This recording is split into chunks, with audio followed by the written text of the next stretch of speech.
来看台南最近这公共场所的壁，搁去放乱喷漆乱捽啊！不论是学校的壁，或者是讲主办耍这生活节活动的渔港岛，也拢传出着一款的情形。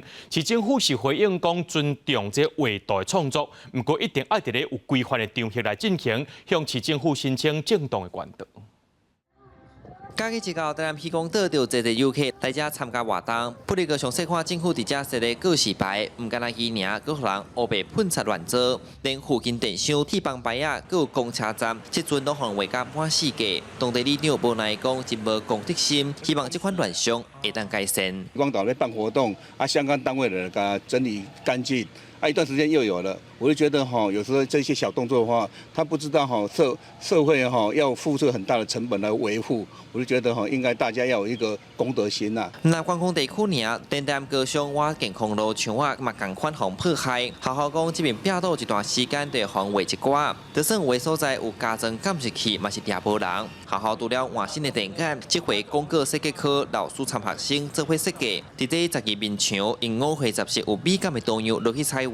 看过原本的图，比较雅观、比较丰富的状态。这块墙是涂鸦最严重的，颜色大部分覆盖上去之后，我是觉得有好很多。好，只用2天，而且只有6个人。雨季的关系，我们希望早一点搞定哈。